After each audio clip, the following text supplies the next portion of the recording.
A showdown among lawmakers continues to unfold on Capitol Hill, with GOP House Speaker Kevin McCarthy facing a historic challenge as far-right members of his own party try to remove him from his post. Now, this after the House leader relied on Democrats to avert a government shutdown. And joining us now is someone who knows a thing or two about government shutdowns, the senior senator from Oklahoma, James Lankford.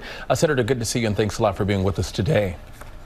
You bet. Good to see you as well. All right, Senator, Congress just avoided a shutdown on Saturday that keeps the federal government funded through November 17th. You say this is not how the country should govern, and I quote, the status quo in D.C. needs to end. How confident are you that we can avoid a shutdown? Well, I'm confident we can avoid a shutdown. It is whether we will or not. And it's not just me that actually thinks that shutdowns need to end. The vast majority of the American people don't see this as productive. It puts us in a terrible position on the international stage when the rest of the world is watching us. It spends more money than it saves by far, puts a lot of federal workers and their families in a really tough position. And if you're some of those folks that are contractors that work for the federal government, you're out and you don't get paid at all.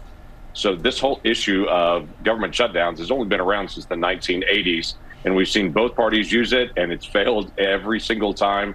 We need to get back to fighting about the things we need to fight about. This particular argument is on national security. It's on our place in the world and our role in foreign policy, and on a $33 trillion debt. Those are all real topics that Americans do want to see us argue about, but we shouldn't have a shutdown in the process while we're doing it. All right, and speaking of fighting, let's talk about House Speaker Kevin McCarthy. His leadership position appears to be on the line, with members from his own party calling for him to be out of his job. Are you concerned about your party's future? Well, I think this is one of those issues. We've got a lot of hard issues. Quite frankly, I think this is a demonstration of what's happening in much of the country right now.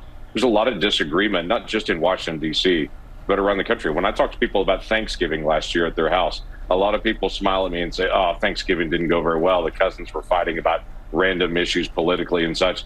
We as a nation are pretty divided, and you're seeing that in political parties right now as well, the division that's out there. So we've got to set a course, and no one really seems to know what that course is, and so you have to be able to debate it out. How are we going to answer $33 trillion in debt? What are we going to do on our border for border security?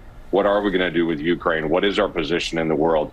All those are practical issues, and now they've drawn into leadership, where in the House side, at least I'm not on the House side, but in the House side, they're having the argument about what direction not only are we going to go, but who's going to actually lead us in that process as well.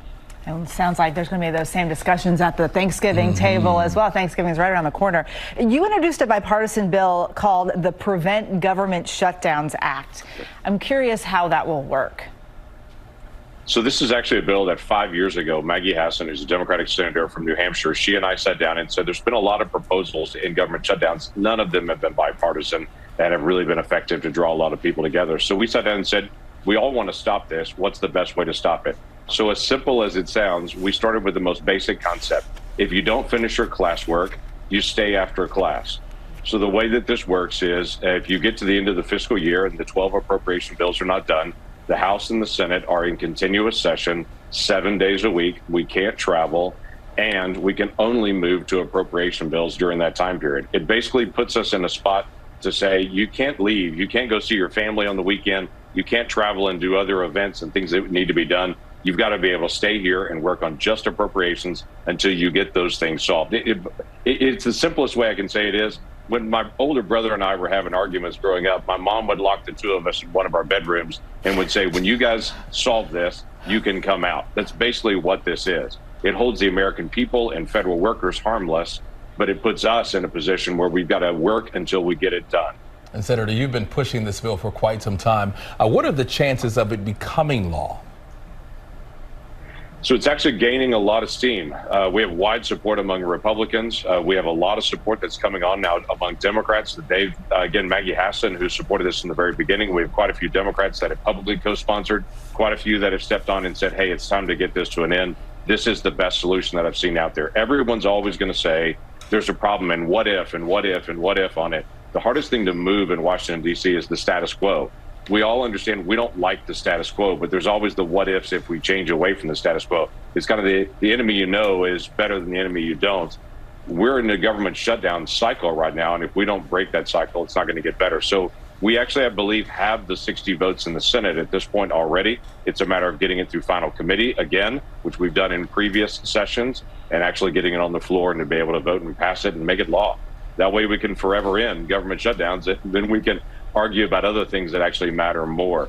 The topic of the shutdown, not about having a shutdown. Oklahoma Senator James Lankford, thank you so much for being with us today. Good to see you. It's good to see you as well.